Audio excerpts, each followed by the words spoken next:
Bienvenue à tous ceux qui n'étaient peut-être pas présents ce matin. Nous continuons notre aventure décennale en accueillant pour l'année 2012 William Marks, qui est professeur à l'Université de Nanterre et qui va revenir sur son livre intitulé « Tombeau d'Œdipe pour une tragédie sans tragique » et qui a proposé ce titre pour cette intervention « Penser la littérature de l'extérieur ».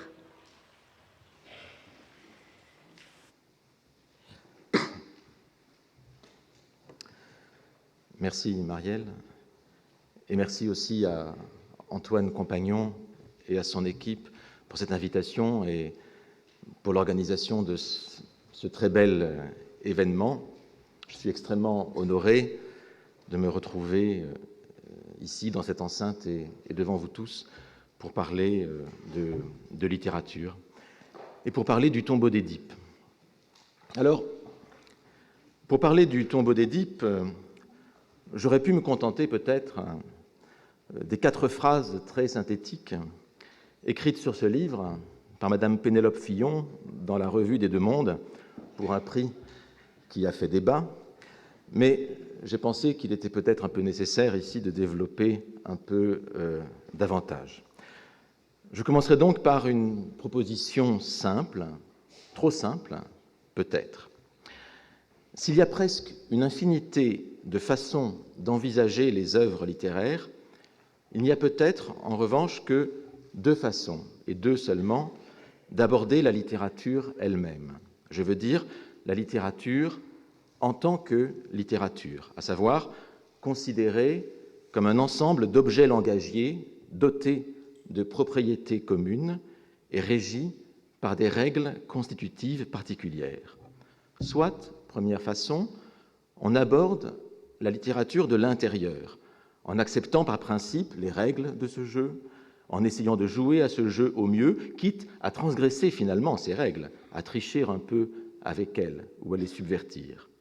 Soit, deuxième solution, on s'extrait résolument de ce jeu, on prend de la distance et on observe la littérature de l'extérieur, en remettant en cause d'emblée le principe même du jeu, en refusant d'y jouer, en le comparant avec d'autres jeux similaires ou tout différents pour en montrer éventuellement les limites, la précarité, la contingence ou l'arbitraire. Et la chose se complique du fait que le terrain de jeu lui-même est à géométrie variable. Ce terrain de jeu ne cesse de se reconfigurer. Penser la littérature de l'extérieur, c'est sortir du terrain et considérer que depuis des siècles, le statut, la fonction, l'idée même de littérature n'ont cessé d'évoluer et de se transformer.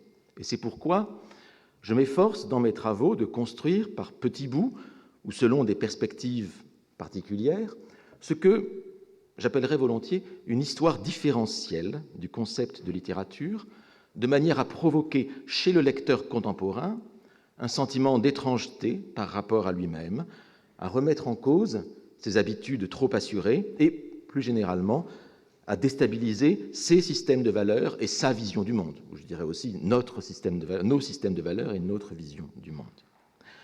Or, l'une des meilleures façons de mettre en lumière la spécificité actuelle de la littérature passe par la confrontation avec des formes de littérature soit totalement étrangères, soit obsolètes, ce qui revient à peu près au même quant à l'effet recherché de défamiliarisation. Plus les points de comparaison sont lointains, plus informative et plus efficace sera la comparaison elle-même. Archimède cherchait un point d'appui pour soulever le monde. Eh bien, à moi, il me fallait un point de comparaison le plus ancien possible pour montrer les transformations radicales de ce qu'aujourd'hui nous nommons littérature. Et le Tombeau d'Œdipe est sorti tout entier de la constatation suivante. S'il s'agit de montrer la variabilité de l'idée de littérature, quel plus grand écart pourrions-nous trouver a priori qu'entre les 2 extrémités chronologiques de l'histoire de la littérature occidentale, c'est-à-dire entre aujourd'hui et, d'une part, et entre le plus ancien de cette histoire. Et à part l'épopée et la poésie lyrique, qu'y a-t-il de plus ancien et de mieux attesté que la tragédie? La tragédie apparaît comme l'outil rêvé pour prendre une distance maximale avec notre conception actuelle de la littérature. Le problème, c'est que paradoxalement, au terme d'une si longue histoire, la tragédie elle-même nous est parvenue surchargée de commentaires, de lectures, d'interprétations et de réinterprétations qui nous la rendent aussi peu étrangère que possible. Au moins depuis la redécouverte des tragiques grecs par les humanistes de la Renaissance, la tragédie appartient définitivement à notre histoire littéraire et culturelle sur laquelle elle a exercé une influence capitale. Il a donc fallu me lancer dans une double entreprise de défamiliarisation. Je ne pouvais parvenir à défamiliariser notre littérature sans passer par une défamiliarisation de la tragédie. J'ai donc dû d'abord chercher à briser la gangue herméneutique qui entoure la tragédie grecque et empêche de la considérer en elle-même dans la singularité qui la constitue. Car ce qui nous sépare de la tragédie, c'est en premier lieu la littérature elle-même, c'est-à-dire notre habitude de lire tous les textes comme des textes littéraires, au sens qui prévaut pour ce terme depuis 2 siècles. Une lecture littéraire, elle fait sens de tout. Elle décontextualise le plus possible. Elle voit dans chaque texte un objet autonome et confère au lecteur une toute-puissance herméneutique. Mais nous n'avons en général plus conscience de lire d'une façon si particulière, tant cette attitude est devenue pour nous une seconde nature. Et c'est ce filtre littéraire qu'il fallait rendre à nouveau visible, car la reconnaissance de notre littérature comme altérité conditionne notre prise de conscience de la propre altérité de la tragédie et vice-versa.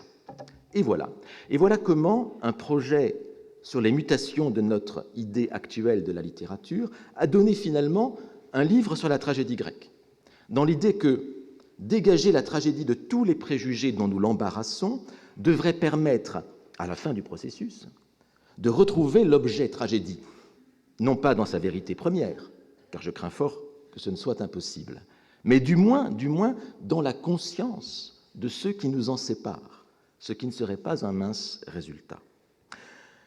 Le livre propose donc ce qu'on pourrait appeler un processus de triangulation. Il y a la tragédie grecque d'un côté, la littérature de l'autre, au sens moderne du terme. Et puis, il y a l'observateur critique, philologue et historien, qui fait l'aller-retour de l'un à l'autre et qui, dans ce va-et-vient, tâche de construire un point de vue non pas neutre et surplombant, ce qui serait sans doute impossible, mais au moins un point de vue consciemment situé. Il s'agit d'observer la littérature depuis la tragédie grecque et d'observer la tragédie grecque depuis la littérature. Le livre se construit donc autour de 4 exercices de pensée, 4 façons de dépayser la tragédie grecque, de la défamiliariser, mais aussi 4 façons de nous dépayser nous-mêmes et de nous regarder de l'extérieur, en 4 chapitres intitulés « Le lieu, le corps, le Dieu, l'idée ». Alors je passerai assez vite sur 3 d'entre eux et m'attarderai un peu davantage sur le 4e. Le lieu part de la constatation que la plupart des tragédies grecques sont en fait indissociablement liées à un lieu géographique particulier. Elles évoquent ces tragédies au sens fort de ce terme, un héros lié à des légendes locales et des rites singuliers, légendes et rites que les spectateurs connaissaient à l'époque, mais dont nous avons perdu nous-mêmes toute connaissance. Et pour aider à le faire sentir, j'utilise l'analogie avec le nô. Cette forme théâtrale, le nô, apparue à près de 10 000 kilomètres d'Athènes, au Japon, et 2000 ans après Sophocle, au XIVe siècle. Alors l'analogie, bien sûr, l'analogie n'est pas une preuve, mais l'analogie peut au moins rendre perceptible la mesure du chemin qui reste à parcourir, la quantité de dépaysement nécessaire à qui veut appréhender la singularité d'un fait culturel évanoui tel que la tragédie. Il faut passer par l'autre pour rendre sensible la distance qui nous sépare du même. Et ici, l'analogie aide à faire comprendre que considérer les tragédies grecques sans la connaissance des lieux auxquels elles sont associées, eh bien, reviendrait à, par exemple, admirer la Vénus de Milo sans se rendre compte qu'il lui manque de bras. Et à la différence d'une bonne part de la littérature moderne, le texte tragique, en effet, ne revendique pas son autonomie. Sa force dépend d'un réel perdu, une partie de sa force au moins. Dans le chapitre sur le corps, je montre, contre l'interprétation purement intellectuelle et cognitive qui a été en vogue dans les dernières décennies, que, à examiner rigoureusement et philologiquement les textes aristotéliciens, la catharsis tragique définie par Aristote, que vous voyez ici, et définie par Aristote dans la Poétique, fonctionne en fait de façon physiologique, en rétablissant un équilibre humoral dans le corps du lecteur et du spectateur. Et par le mécanisme de la catharsis, le texte tragique est censé pénétrer dans le composé du corps et de l'esprit et y produire des effets salutaires. Rien ne révèle davantage le gouffre qui sépare la conception littéraire prévalente à l'époque d'Aristote, où le corps tenait une place primordiale, et la nôtre, très intellectualiste. Le chapitre sur les dieux recense les diverses hypothèses sur l'origine religieuse de la tragédie, et en s'appuyant en particulier sur les réflexions de Clément d'Alexandrie au IIe siècle de notre ère, propose d'en chercher un modèle de compréhension moins dans le théâtre tel que nous le connaissons aujourd'hui que, par exemple, dans le rituel de la messe chrétienne. Et ici, vous voyez une scène de lecture de la Passion le vendredi saint dans une messe catholique.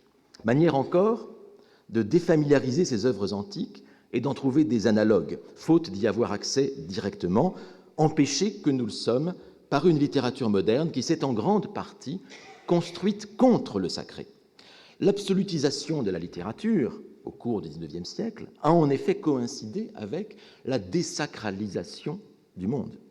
Comment pourrions-nous rien comprendre au rapport intime de la tragédie avec la divinité si notre propre littérature, loin de vouloir évoquer les dieux, s'est précisément construite contre eux et cherche même à les remplacer? L'absolu littéraire nous interdit, à bien des égards, tout accès au mystère de la tragédie.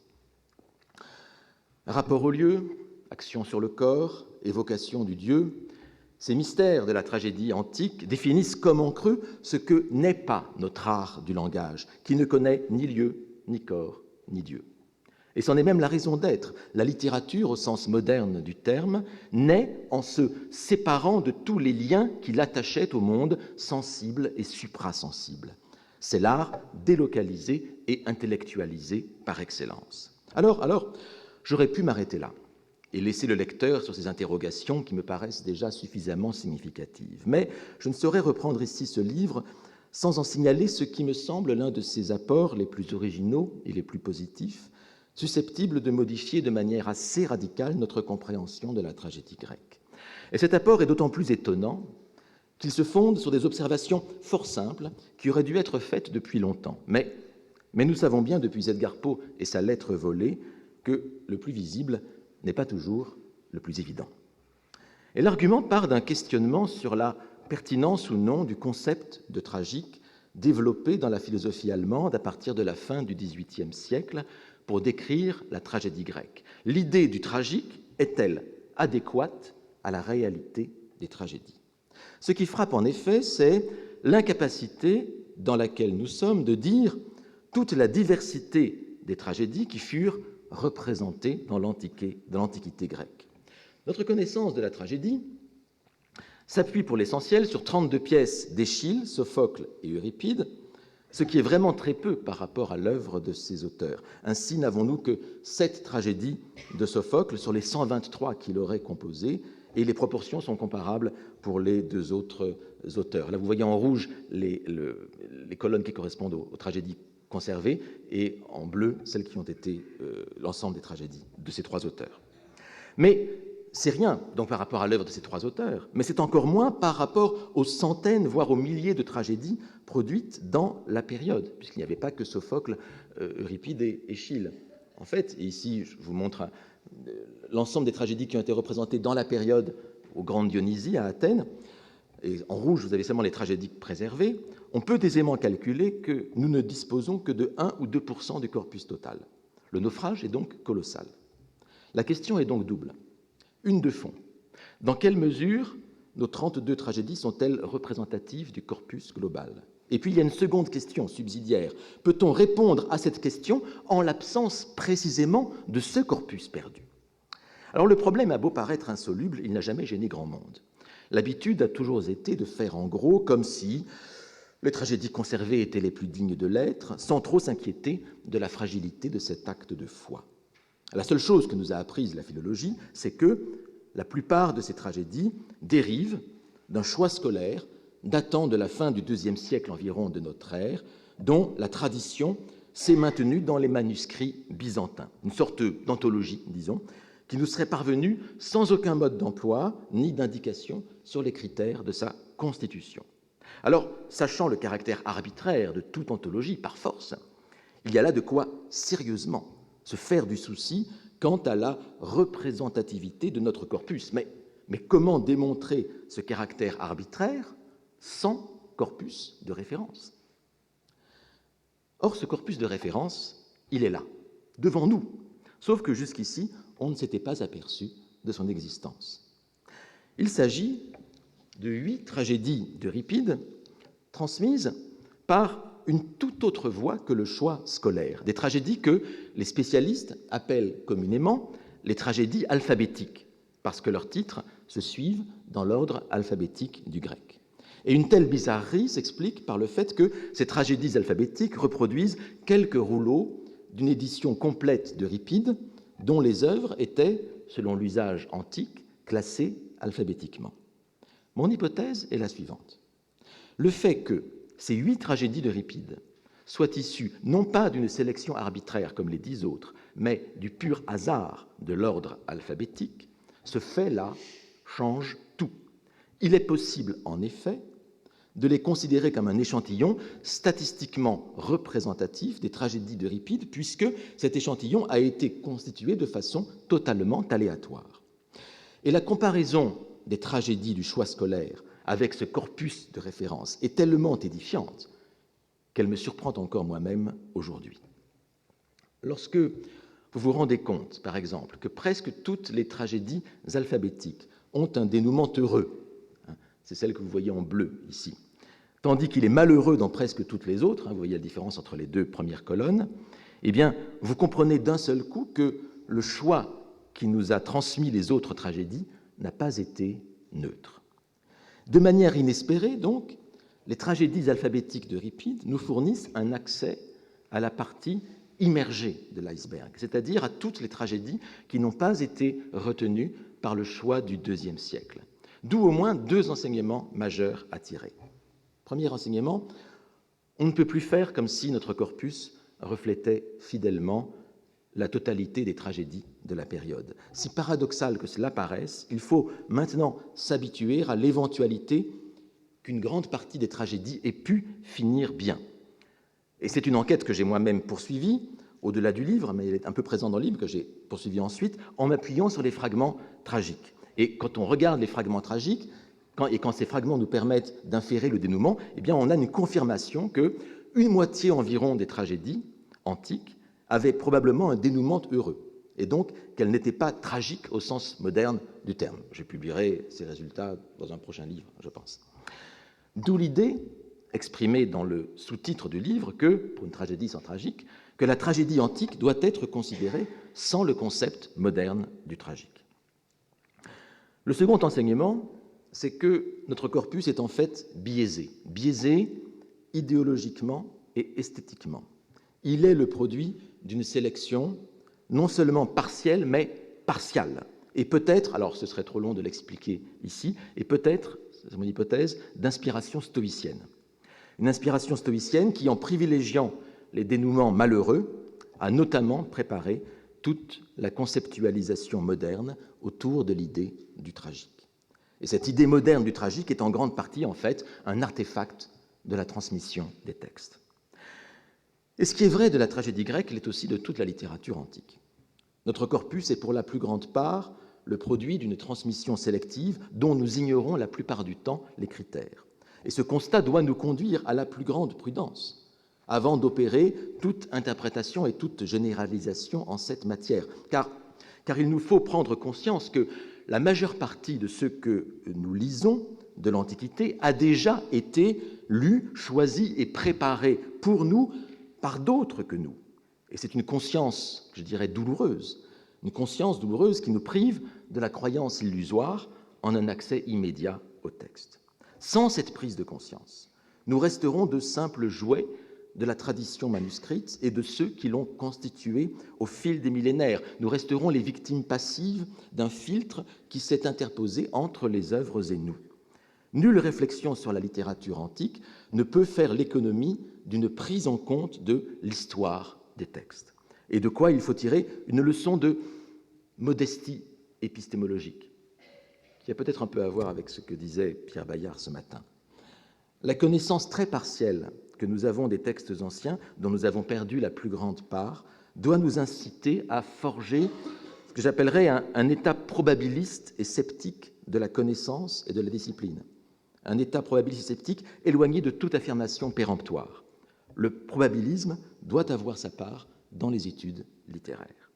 Mais, et je voudrais terminer là-dessus, ce qui est valable pour la littérature antique l'est aussi, quoiqu'à un moindre degré, pour les corpus plus récents. L'historiographie de la littérature se fonde en effet, toujours, sur la définition d'un corpus dont la plus ou moins grande extension est elle-même déterminée par une évaluation implicite des œuvres prises en compte, si bien que le corpus envisagé vient renforcer en retour les critères informulés qui avaient servi à le définir. Or, ces critères ne sont pas même nécessairement nos critères, car les textes que nous lisons le plus volontiers et qui nous servent de référence nous ont été transmis par les générations qui nous ont précédés, qui elles-mêmes les héritèrent de leurs propres prédécesseurs, et ainsi de suite. Bref, je crois qu'une réflexion sur la littérature ne saurait faire l'économie d'une critique des canons qui nous servent à définir la littérature et d'une critique des mécanismes de constitution de ces canons qui délimitent un en dehors de la littérature. Il faut donc, ce seront mes derniers mots, pour ici en tout cas, il faut donc réhabiliter la puissance de l'extériorité et du négatif comme outil d'exploration du réel. Voulez-vous comprendre ce que dit un texte? Eh bien, pensez également à ce que ce texte ne dit pas. Voulez-vous mieux lire les tragédies grecques que nous avons conservées? Réfléchissez à toutes celles qui ont été perdues. Voulez-vous définir ce qu'est la littérature? Eh bien, demandez-vous ce qu'on a laissé en dehors d'elle. Et demandez-vous également ce qu'en disent ses adversaires, car tel est le fil qui relie le tombeau d'Édipe au livre suivant, La haine de la littérature. Il faut savoir penser la littérature de l'extérieur pour pouvoir, au bout du compte, mieux y jouer à cette littérature, mieux en jouer, en toute connaissance de cause, dans la pleine conscience de ses potentialités et de ses limites, pour y jouer, donc, de l'intérieur. Je vous remercie. Merci beaucoup, William Marx. Alors, je vais continuer à jouer le jeu, comme l'ont fait mes collègues ce matin, et ouvrir la discussion en commençant par poser moi-même une ou deux questions. Mais j'ai été moins scrupuleuse que Pierre Bayard ce matin ou Antoine Compagnon qui avait pris la peine de réfléchir au préalable à des questions. Donc je vous laisserai peut-être plus de temps. Je suis frappée par le retour au début et à la fin de l'exposé de cette idée de jouer le jeu. Il s'agissait au départ de refuser de jouer le jeu, et le nom de Bourdieu n'a pas été prononcé, mais il aurait peut-être... tu sentirais peut-être la solidarité entre ce refus de l'illusion littéraire et ce que tu as à dire. Et puis tu es revenu à cette idée de jouer le jeu à la fin en suggérant que refuser initialement de jouer le jeu, c'était se permettre de le jouer mieux ensuite. Est-ce qu'on pourrait radicaliser un peu cette question, tout simplement en te demandant si refuser de jouer le jeu du canon, de la transmission,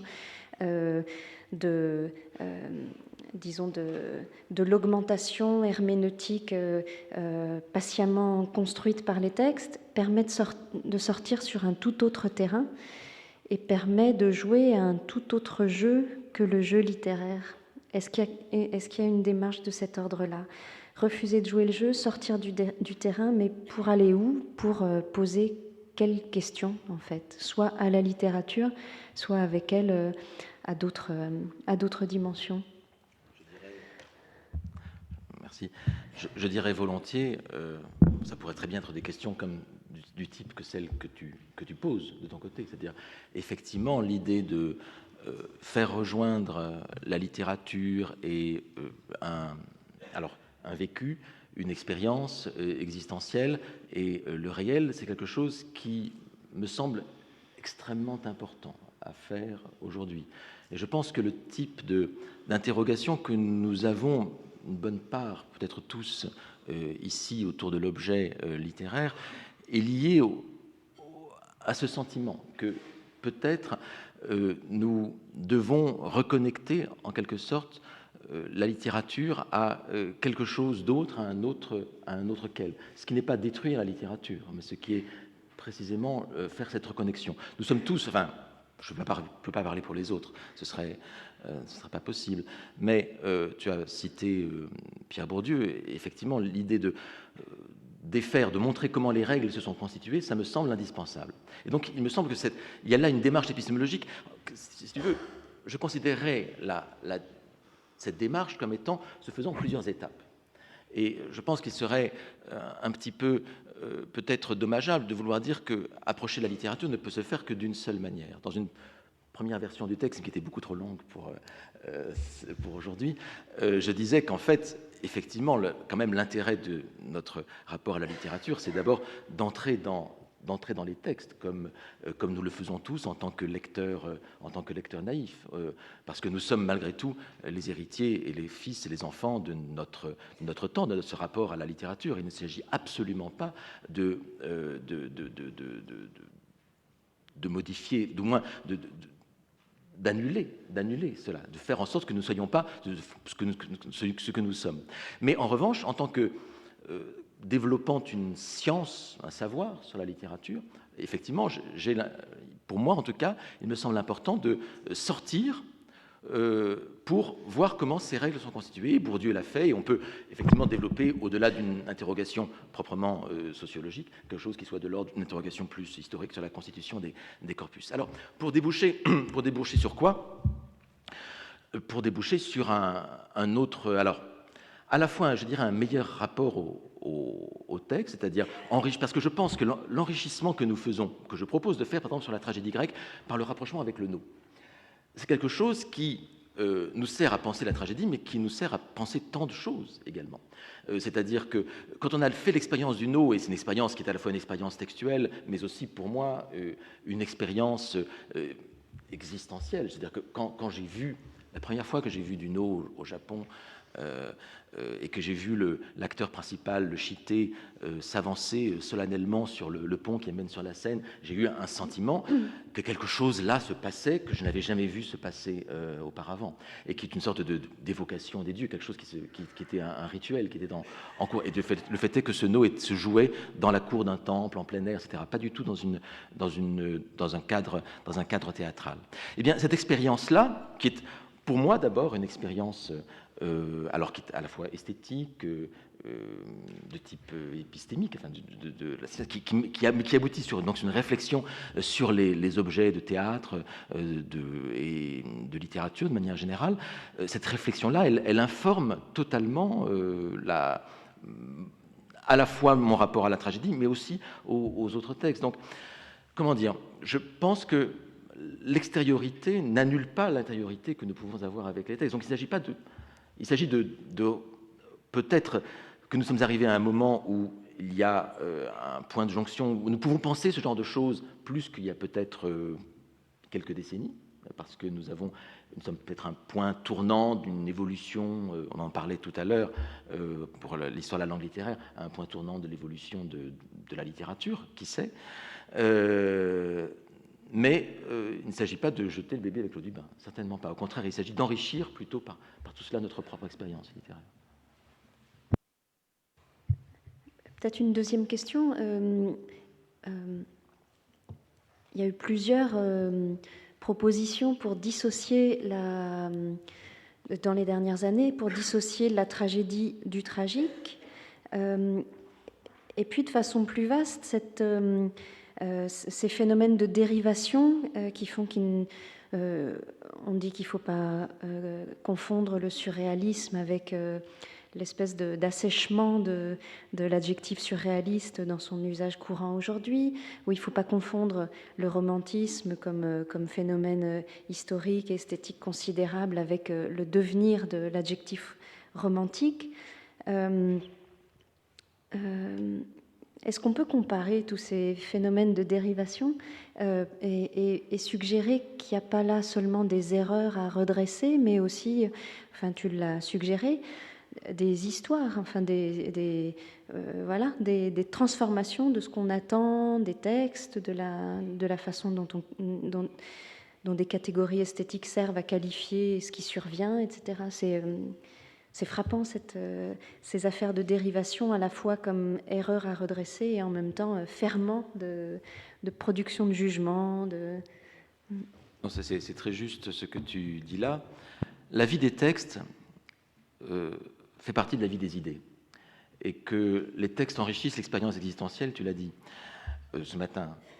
Qu'ils enrichissent aussi notre expérience de pensée, cela me paraît aussi évident. Et il ne s'agit pas ici de refuser, comme je l'ai fait ici, comme j'ai pu peut-être donner l'impression de le faire, le concept de tragique ou l'idée même de tragique, ou de dévaloriser cette idée de tragique. Je trouve l'idée de tragique telle qu'elle a été inventée à la fin du XVIIIe siècle par les philosophes de l'école d'Iéna, l'une des plus belles idées de pensée existentielle qui soit. Et je l'assumerai bien volontiers, un tragédie de l'existence. Enfin, tout cela me semble indispensable. Et l'idée que les tragédies grecques aient pu donner, la lecture des tragédies grecques ait pu donner naissance à un tel concept, je trouve cela très beau et très utile et très fructueux. C'est magnifique.